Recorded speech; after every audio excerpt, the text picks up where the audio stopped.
গৃহিণীর কাজে যারা আমরা করছি তারা প্রত্যেকটা জিনিসের উপর যে মূল্য বৃদ্ধি দিন দিন বাড়ছে, তাতে নিম্নবিত্ত এবং মধ্যবিত্ত শ্রেণীর মানুষদের জীবনযাপন করাই নাভিশ্বাস হয়ে উঠছে। তো আমাদের অল ইন্ডিয়া মহিলা কংগ্রেস প্রেসিডেন্ট সেই নারীদের সমস্ত রকম সুবিধা পাইয়ে দেওয়ার জন্য আমাদের আজকে নির্দেশ দিয়েছেন যে মূল্যবৃদ্ধির প্রতিবাদ জানাতে, এবং 2014 যখন বিজেপি সরকার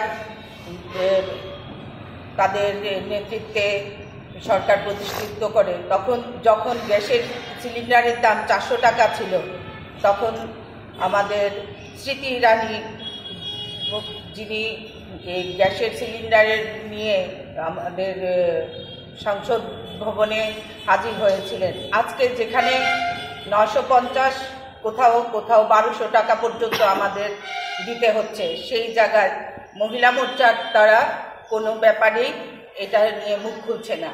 তাতে আমরা কি বুঝবো? তারা তাদের সত্তা পাওয়ার জন্যই শুধু মেকি অভিনয় করে গেছে। এখন দিনকে দিন যে মূল্য বৃদ্ধি বাড়ছে সব কিছুর উপর, তারা এটা নিয়ে কোনো মুখেই খুলছে না। তাহলে আমরা বুঝবো যে একমাত্র সত্তার পিপাসু বলেই তারা এই নাটক করেছিল। আজকে প্রত্যেকটা পরিবারে আয় যেখানে নিচে নেমে গেছে, সেখানে দিনকে দিন মূল্য বৃদ্ধির কারণে তাদের বাঁচার মতো অবস্থা নেই।